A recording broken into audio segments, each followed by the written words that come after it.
his killer spray to end it. Revealing that he has been in the dungeon for 2 years, he picks up its magic core and has till now killed 999 slimes. To kill one more, he heads forward and comes across a golden slime and carefully approaches it with his spray. Just as he tries to kill the slime, it dodges his attack, so he uses his spray gun to kill it, but he doesn't level up. Then he runs to take its magic core but finds a golden servant card instead. He looks for its status and finds its Valkyrie class card named Sylphie. He holds the card happily saying, "I knew it's a servant card," then looks around. Nobody's watching, right? He doesn't want anyone to take that card from him. He then searches more about the card but finds nothing in the database and recalls that Valkyrie class cards are considered demigods. Afterwards, while walking towards exit gate, he comes across a group of explorers and greets them, but they ignore him. He says their armors are cool, wondering if he can buy one by selling the card. Then he meets the receptionist who gives him 1500 yen for the 3 slime cores he collected. When he is about to leave, he asks how much a rare servant card costs. She replies that rare cards sell for 1 billion yen. He can't believe how valuable a rare servant card is. He keeps it in his locker, then walks away, still trying to process the cost of the card. When he leaves the building, he's still thinking about 1 billion is a lot instead of looking around at how beautiful his city is. At railway station, while waiting for his train in line to go home, his friends calls him from back and tells him they had fun exploring city today. Inside the train, he asks why you guys aren't coming to dungeon. They tell him when they went to 2nd floor, they encountered a goblin who beat them badly and they had to take potions to get fit. Then they ask him, "You've been hunting the slimes for 2 years. Don't you get bored?" He says, "I've my reasons, I guess." As he walks towards home, a girl watches him from her window. While having dinner, his parents worry that his studies are getting affected by his job. But he says it's totally fine when he takes a bath. He thinks about using the card to get stronger, but if he sells it he will be rich. Next morning, he walks towards school when his classmate Haruka comes out and greets him. They walk towards the school together.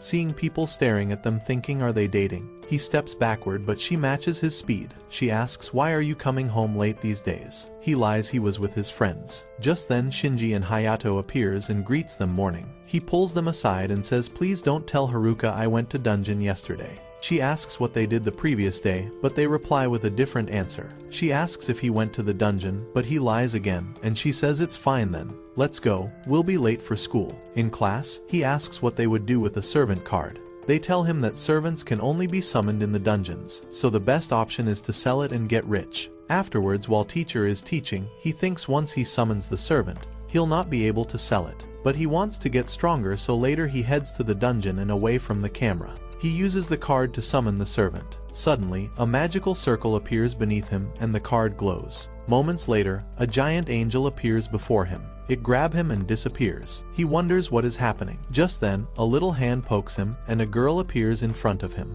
She introduces herself, "Master, I'm Sylphie," and gives a cute smile. His dream of fighting a powerful demon using servant shatters. He feels doomed as she seems too weak. She asks if something is wrong, and he says no. "Let's go kill some slimes, kiddo." She says, "I sensed a slime," and takes him to it. He pulls out his spray but then asks her to kill the slime just to see her powers. So she steps forward and uses her divine lightning spell to attack it, which leaves him surprised.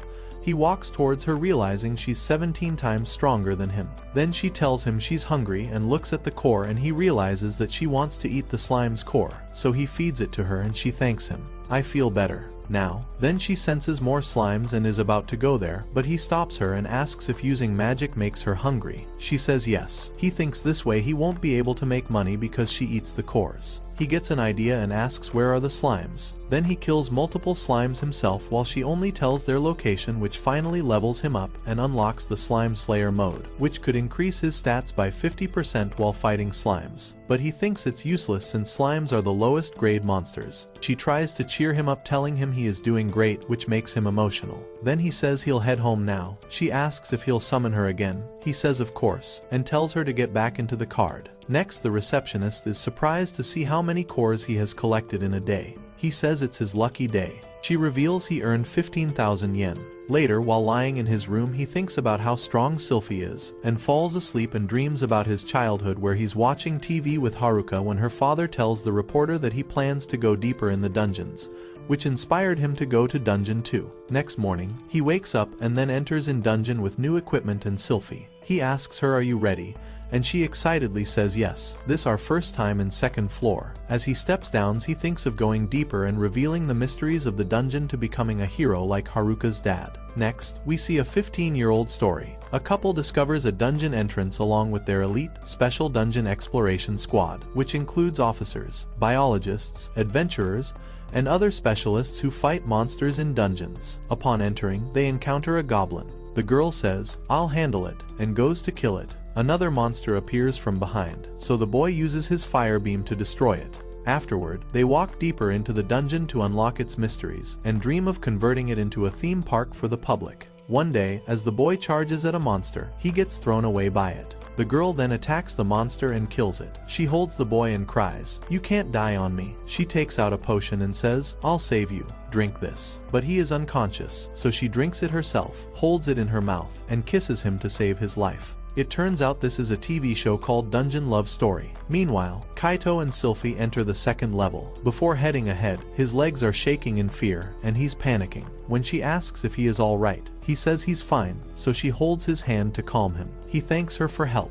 As they move forward, she senses a goblin and tells him it's in that corner, but he's so scared. He runs away saying, "I just remembered I've something to do." But after realizing that a true hero never runs away, he slaps himself to clear his mind and draws his sword, saying, "Let's go fight that goblin." Then they quietly approach the sleeping goblin, and he tells her to go fight it. The goblin wakes up seeing her. As she's about to use her magic to attack, Kaito comes in between saying he has to do this, but his legs are still shaking with fear. He swings his sword but it moves away and charges at him, so he blocks it with his shield after some struggle. He manages to push the goblin back and swings his sword. However, the goblin stops his sword and throws it away. He falls to the ground in fear, but quickly uses his spray to blind it. He picks up his weapon and rushes forward, only to trip